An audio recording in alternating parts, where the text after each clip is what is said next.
Good evening. This is Maestro with the Dawn of War 2 Retribution Elite Modcast. Today, we have a 3v3 on Graesark Undercity. Our first player will be oLev, playing as the Force Commander. This is a tanky melee hero that buffs and disrupts with Battlecry. Next up, it's going to be Piluco, playing as the Inquisitor. Control and offensive spellcasting hero for the Imperial Guard. And finally, it's going to be Cry, playing as the Ravener Alpha. There he is.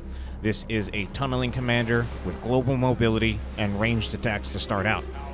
Their opponents will begin with RedRevenge, playing as the Warlock, melee hero for the Eldar that become a tank or a spellcaster. Next up is Afan, playing as the Mekboy, ranged commander for the Orcs, teleports around the map and repairs. And finally, it'll be BestN00b, playing as the Chaos Lord, tanky melee hero that walks through cover and cannot be suppressed. So then we get to see a little bit more of the oLev Force Commander. Hope it does a little bit better than last time. It definitely struggled quite a bit the last time we saw it out on Estia Province. We'll move forward to the victory point, then gonna back up as it starts to take some shots from the Eldar. Meanwhile, down here, we're going to see some Inquisitors, and by some, I mean exactly one, chasing after the Shooter-Boys.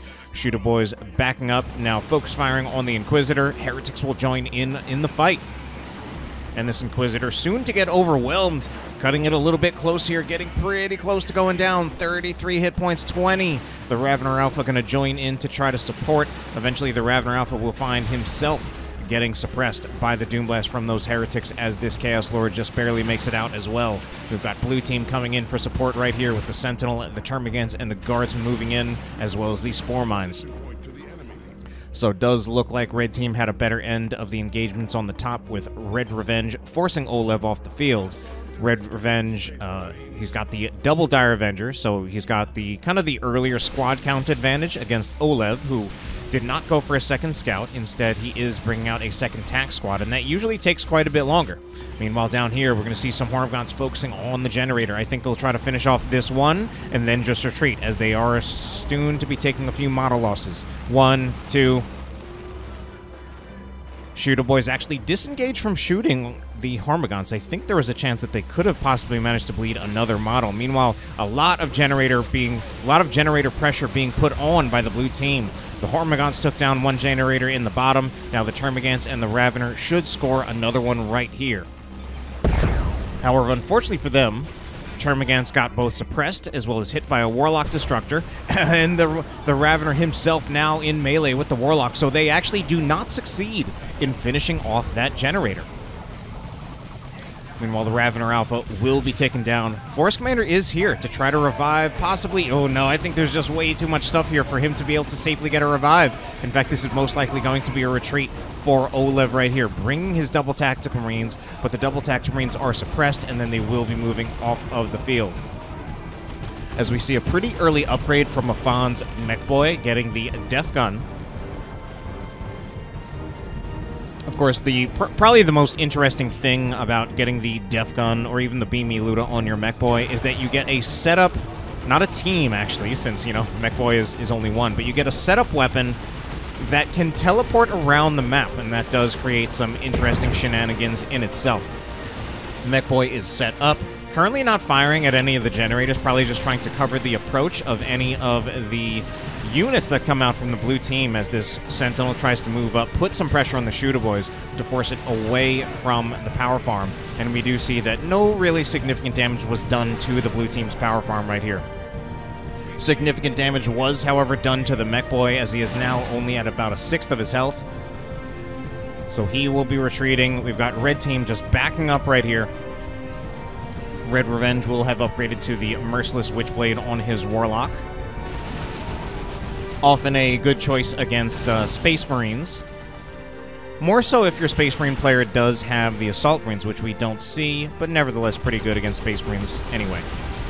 Alright, oh, these Shooter Boys gonna have to go. This one Shooter model also in quite a bit of trouble. I think if the Sentinel had started pursuing a little bit earlier, might have even been able to finish off that one Shooter model, but those Shooters will get out alive for Afan. Although he's certainly suffering a lot of model losses in the process. Meanwhile, talking about loss, we've got double Havocs coming here point blank. Oh yeah, this is a BestN00b teams build. Going for triple setup team. And of all the races, I feel like Chaos are one of the ones where you'd be less likely to get this many Havocs. Maybe Eldar, maybe. But again, with Chaos, this is pretty much a meme, and that's kind of the story of what BestN00b does in team games. Anyway, down here, we are going to see some Raveners. Well, mainly, yeah, one squad of Raveners, some Termagants, as well as the Ravener Alpha work on this generator bash. This time it looks like they'll get plenty done. I mean, this Ravener tunnel just coming here. Meanwhile, while I'm looking at generators going down, we have an actual fight going down right here. Big artillery shell knocks down 3 squads, but the Sentinel is still a little possibly over-aggressive. Does get a stomp on the Howling Banshees and just barely manages to make it out alive. Meanwhile, the double tactical marines for oLev is struggling quite a bit, and the oLev Force Commander is still seems to be struggling a bit, in my opinion. He's gone for the double tack build.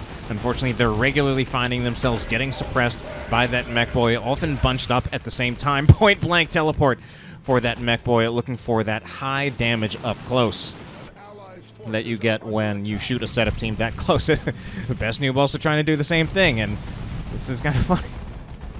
Oh wow, actually close range Havocs are not so bad at bashing generators. So one of the ways that setup teams work is that their damage is modified by distance. And technically, I mean, this is something that is just built into the engine, that things can be modified based on the distance that a squad is at, or it's also true for, you know, like area of effect weapons. If you're closer to the center of some kind of area of effect, you take more damage. But there aren't many weapons in the game that actually take advantage of basically the proximity effect for weapons fire. It's mainly just setup teams, and mainly only, actually, not just the setup teams, but mainly only the suppression weapons, the heavy bolters, as well as the shuriken cannons. And typically these setup teams, or rather these suppression weapons, do very little damage at long range, but the closer you get to them, the more they do. And in fact, when you're very close to them, they actually do a lot of damage. Anyway, that's enough for that long-winded explanation of that. Meanwhile, Afan will be losing one of his shooter boys. Unfortunately, those shooter boys not particularly strong against the double tactical marines if the Mekboy doesn't get the suppression on them first. Meanwhile, the Mekboy, nearly going down himself, just barely teleports away in time before those flanking scouts were able to get the job done. Sentinel moving up, gonna find the back of this Havoc. The firing arcs for these Havocs not quite overlapped as well as they possibly could have. Destructor will also go in on the Guardsman, so that will be Piluco pulling back a little bit. Hasn't committed to a full retreat just yet, but he might need to do it soon. His Sentinel is in a huge amount of trouble, taking damage from 2 Havocs. That's going to be the end of the Sentinel, and now Piluco is in full retreat. In fact, the blue team not having their power at the moment. Certainly not this natural power farm. So we see oLev is trying to even things out a little bit with this power offensive right here. But again, he's going to find both tank squads getting suppressed, and he'll actually just retreat out before the suppression can even happen. Oh boy, BestN00b continuing on with his... Oh boy, this is fun. We've got a Shrine of Khorne, as well as triple autocannon Havocs. And they're, look at the way they're bunched up. This is... I mean, even to the extent that triple autocannon Havocs could be a thing, it would be a lot more ideal to spread them out so that, like, one shot from, say, not actually a great air... Oh, say, one shot from the artillery spotters doesn't suddenly disrupt them all. But this is going to absolutely melt... Oh, unfortunately, here's that one shot from the artillery spotters. Doesn't disrupt them because it's the smoke shell instead. Eventually, we will see the regular shell being thrown in, so all 3 are going to get disrupted, so... It's not exactly ideal play. Not that it was ever meant to be, but they could still be split apart to reduce the likelihood of all 3 of them getting disrupted at once. Howling Banshees looking for the engage right here. Surprised to see no crippling poison from all of those toxin sacks Termagants, as we see the Howling Banshee still moving around. Grenade will go in, does mostly miss, only catches the Tyranid units kind of on the periphery. And these particular Tyranid squads right here in a huge amount of trouble. Finally, there goes some toxin sacks, or rather crippling poison. And the Banshees manage to retreat, but they get it done with all of their models intact. Meanwhile, the Raveners jump forward. Afan is moving back out with his Shootas. He's replaced one of the Shoota squads, so he's still got all that firepower. They'll absolutely bully this Termagant Brood, and this Termagant Brood will be wiped if it's not paid attention to, and indeed, Cry will lose that squad of Termagants. Meanwhile, down here, this is still pretty funny, so we're going to see a Manticore Strike come in to dislodge it. Manticore Strike doing pretty significant damage to that Shrine of Khorne, and we should see it finished off by the Stormtroopers as well as the Guardsmen. So BestN00b actually already losing one of those heavy weapon teams, or rather those Havocs. BestN00b generally considered the best 1v1 player in the game, but in 3v3 games, he often just memes around. Meanwhile, the oLev Force Commander continuing to struggle a little bit. Maybe I shouldn't be too harsh. He lost the Force Commander there, but overall, I think this is a better game from him than the last time we saw his Force Commander. Meanwhile, I'm just realizing right now what a massive victory point lead this is for the red team. 499 to 173, and still ticking down in their favor. Meanwhile, we are going to see the red team even manage to get the decap on the contested victory point. Single cap in their favor. Alone... No, that's not a Bloodletter. That's not a Bloodletter squad. Yeah, it's not.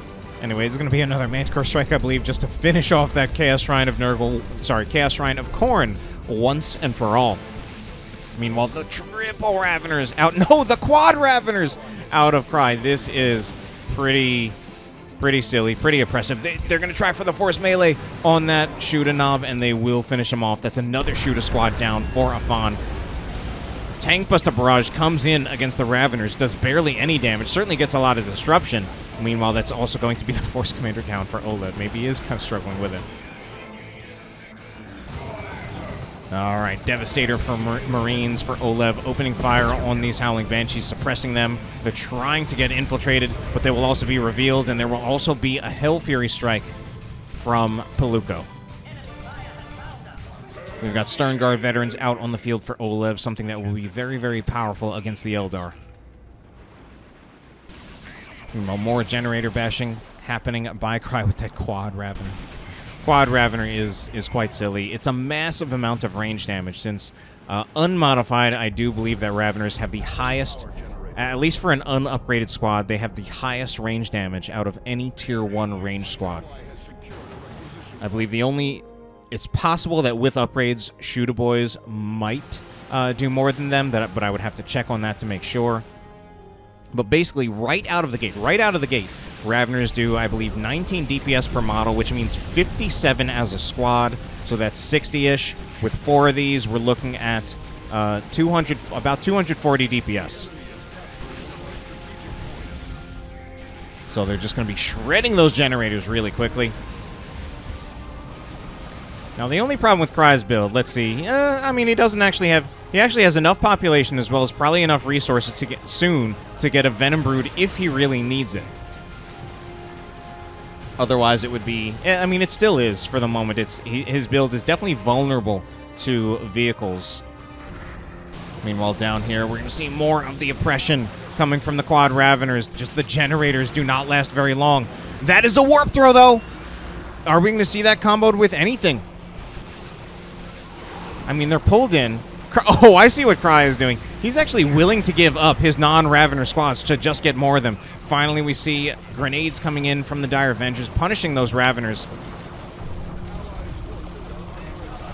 Meanwhile, here we are going to see Tank Busters using the red to get a Tank Buster Barrage here. I don't know if that's really necessary. I mean, I guess it gets the job done just a little bit faster. But I think if there's no one else there, you could probably just bash the generators with the regular Tank Buster attack, save the red.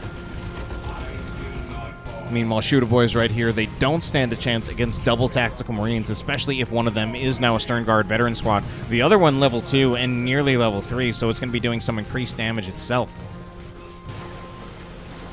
Warlock seems like he was looking for a revive on the Chaos Lord. Finds himself just getting focused down by the Guardsmen and the Stormtroopers, and he will need to retreat, as we don't see the Champion's Robe on him. Not going for the full-on tankiness of the Warlock, which you often see paired with a Merciless Witchblade, but in this case, since he's gone for the Warp Throw, the energy of the warp throw, basically for using that ability, would compete with the energy needed for the champion's robe.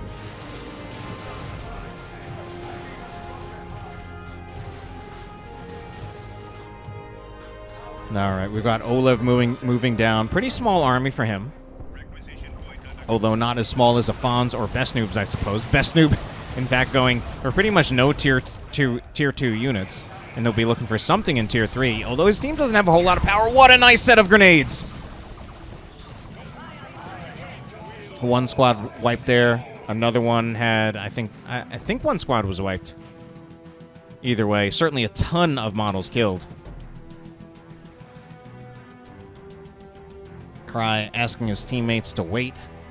Piluco with this Manticore trying to move it up, see if he can get it some use. Doesn't want to... Anyway. Let's see what's going on over here. Don't have an engagement happening just yet. But that is a capillary tower. Capillary tower placed, then ran away from, and instantly... Going to be pretty much instantly taken down by RedRevenge, but they will find another engagement here as the knobs try to move in. But those knobs, oh my god, they're just taking so much damage they can't get anything done. They've already lost 2 of their models.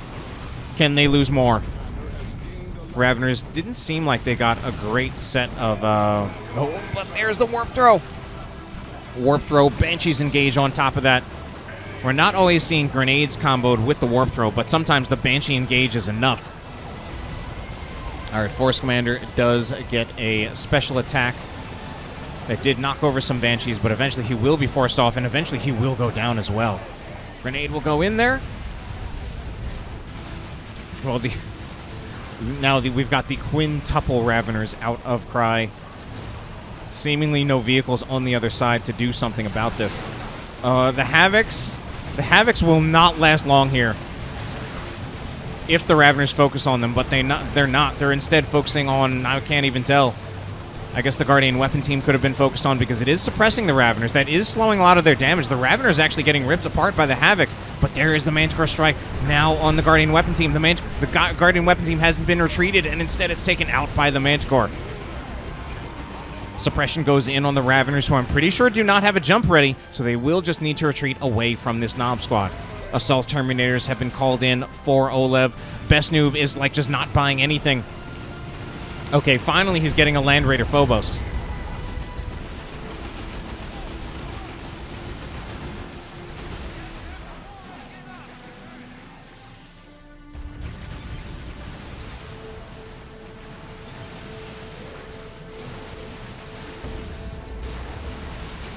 That will be a full power bash here on this power farm by the blue team. As the blue team starts to come back into this game, I'm sure that has nothing to do with BestN00b not buying units.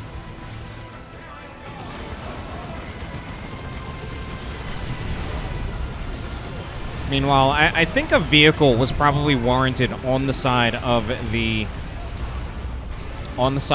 red team. Especially if Afan has gotten knobs. The knobs have been having trouble getting things done. Something like a looted tank would definitely do quite well against the Ravener spam. Really, any tank. Although, yeah.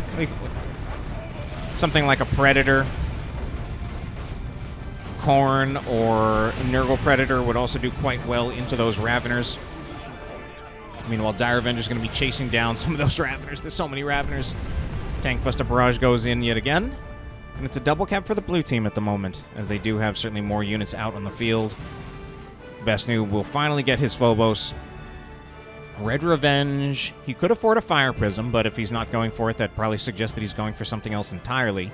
Of course, since there is an Imperial Guard player on the other side, he would have to worry quite a bit about the possibility of a Melt a Stormtrooper squad just sniping a Fire Prism, and instead he's going to be going for Seer Council. And I'm a little concerned about that one, especially Seer Council with their regular infantry armor would get melted by the Raveners pretty quickly. That's going to be a warp throw into an Eldritch. Well, it's a warp throw into an Eldritch. It hits the Raveners. It's mostly an Eldritch on Raveners, and it kills one of them. So now Cry is down to only 4 Raveners instead of 5. RedRevenge possibly even laughing about that a little bit. Maybe realizes that that was a little excessive. At any rate, some kind of call-in going to happen right here, as well as a Manticore Strike. Oh no, the Manticore Strike might hit the called-in units. Okay, it's going to be called-in Raveners. They do indeed get hit by the Manticore Strike. Meanwhile, Land Raider Phobos moving forward, putting in some damage on the Ravener. Here is also going to be a Rocks, but it looks like... okay, one squad does retreat into it, but aside from that, oLev has not seemed to have taken the bait, but he is still fighting into an army. His Terminators have been stunned briefly, but they are no longer stunned, and they will teleport out. That's going to be an Imperial Abyss, though. At Imperial Abyss, what does it catch? Does seem... That Imperial Abyss seemed to have forced a retreat, but it didn't really seem like any of the units really retreated through the center ring. And if units don't get caught in the center ring of an Abyss, the Abyss doesn't actually do that much damage. The damage is very much concentrated in a very small area. You almost have to think of the Imperial Abyss as kind of like a precision nuke. At any rate, for the moment, the Seer Council doing okay. They'll be getting the top victory point for the red team. RedRevenge, his Warlock will soon be revived by this Mekboy. And now we are going to see the Leman Russ spam come out of Piluco. I don't even know if it's really spam. I mean, it's very much expected that Guardian players will get Leman Russes, and it's honestly pretty typical, especially in a team game, to get 2 of them. He even drives over his friendly teammates' Ravener Tunnel. Anyway, this Leman Russ going to be taking some shots at the Chaos Havoc squad right there. I think this Leman Russ, yeah, I was going to say should consider a Vanquisher Cannon. Now it should consider just backing up away from the Las Cannon Predator. Sorry, the Las Cannon Land Raider Phobos, because, you know, that's actually just what a Land Raider Phobos has. So, I'm pretty sure with the Vanquisher, Leman Russ does outrange the Land Raider Phobos. I would have to check, but I'm pretty sure about that. And ideally, that's why the Vanquisher Leman Russ would be desirable here. Meanwhile, we are going to see the Inquisitor going down while she was trying to upgrade to the Inquisitorial Mandate. If that had been just a little bit faster, she might have been able to finish off that cap using the impenetrable ability. Seer Council actually seem to be doing quite well. They're just running away from the Terminators, instead chasing after other Space Marine squads. Now they'll find themselves getting knocked over a little bit by the Chaos Terminators. Haven't lost a model yet, but it's probably going to be pretty close. However, now there's plenty of damage against the Terminators. We have Fire Dragons laying in a huge amount of damage against the Terminators. Fire Dragons do melta damage, so they do some bonus damage to Terminators. I believe it is 25% increased damage against Terminators.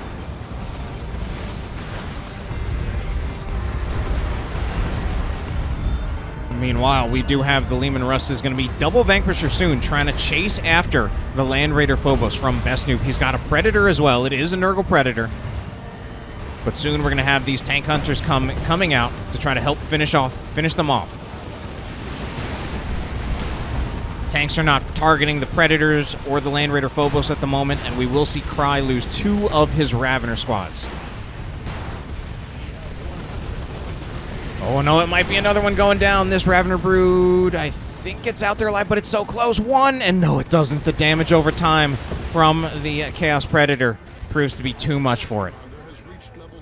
So Cry now down to just a measly 2 Raveners. He does have a lot of resources, though, and he's in Tier 3 and decides he's just going to get a Carnifex instead of more Raveners, and that definitely is the sensible choice. So these double Leman Russes with Vanquisher Cannons. They're going to want to make an effort to try to really just focus down either one of these vehicles right here. But it's the red team who owns the victory points at the moment. So our blue team players are going to have to make their move soon if they want to stay in this game.